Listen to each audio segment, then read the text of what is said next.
ప్రియా, విక్రమ్ వీళ్ళిద్దరినీ కలిసి శాంతి పూజ జరిపించడానికి వాళ్ళ ఇంట్లో అందరూ కూడా సిద్ధంగా ఉంటారు. దాంతో అక్కడ ఉన్న విక్రమ్ రాధను పెళ్లి చేసుకోవడానికి రెడీ అయ్యి బయటికి వెళ్తూ ఉంటాడు. అది చూసి అక్కడ ఉన్న వాళ్ళ మామయ్య అయితే రే రే ఆగరా, ఏంట్రా ఎక్కడికి వెళ్తున్నావని చెప్పి అడుగుతూ ఉంటాడు. దాంతో అక్కడ ఉన్న విక్రమ్ అయితే నాకు అర్జెంట్ కేసు ఉంది, బయటికి వెళ్ళొస్తానని చెప్పి అంటాడు.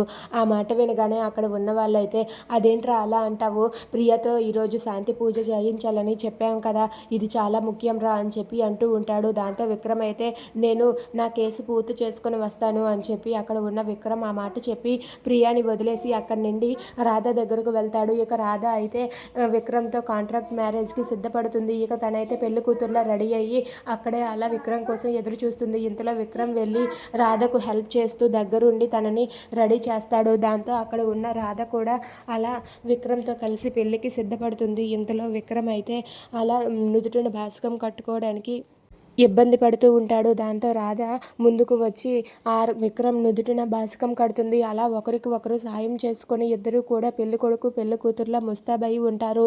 ఇక పెళ్లికి అన్ని ఏర్పాట్లు జరుగుతాయి. ఇక అక్కడ కళ్యాణ మండపం ఇవన్నీ కూడా సిద్ధంగా ఉంటాయి. ఇక పంతులు గారు అయితే విక్రమ్తో అలా పూజ చేయిస్తూ ఉంటారు. అలా విక్రమ్తో పూజ చేయిస్తూ ఉండగా ఇంతలో విక్రమ్ వాళ్ళ ఫ్యామిలీ మెంబర్స్ అందరూ కూడా శాంతి పూజ చేయించడానికి అదే గుడికి వస్తారు.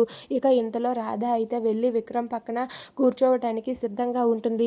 ఇక పంతులు గారు విక్రమ్తో గౌరీ పూజ చేయించిన తర్వాత పెళ్లి కుమార్తె రామ్మ వచ్చి పెళ్లి కుమారుడు పక్కన కూర్చో అని చెప్పి అంటారు. దాంతో అక్కడ ఉన్న రాధ వచ్చి విక్రమ్ పక్కన కూర్చుంటుంది. ఇక వెంటనే అక్కడ ఉన్న పంతులు గారు అయితే మంత్రాలు చదువుతూ వాళ్ళిద్దరికీ పెళ్లి భజంత్రీలు వాయించమంటారు. ఇంతలో అక్కడ ఉన్న ప్రియ, దమయంతి, అక్కడే ఉన్న విక్రమ్ వాళ్ళ ఫ్యామిలీ అందరూ కూడా అలా అటుగా వస్తూ ఉంటారు. ఇంతలో రాధ అయితే తన తలకి ముసుగు వేసుకొని ఆ పెళ్లిని జరిపించుకుంటూ ఉంటుంది. ఇక వాళ్ళ ఫ్యామిలీ మెంబర్స్ అందరూ కూడా ఆ పెళ్లి పీటల మీద ఉన్న విక్రమ్ని చూసి ఒక్కసారిగా షాక్ అవుతారు. ఏంటి, విక్రమ్ గుడిలో వేరొకళ్ళని పెళ్లి చేసుకుంటున్నాడా అని చెప్పి ప్రియ, దమయంతి, అక్కడే ఉన్న వాళ్ళ ఫ్యామిలీ మెంబర్స్ అందరూ కూడా ఒక్కసారిగా షాక్ అయ్యి అలా ఉండిపోతారు. ఇక రాధా విక్రమ్ల పెళ్లి జరుగుతుందా?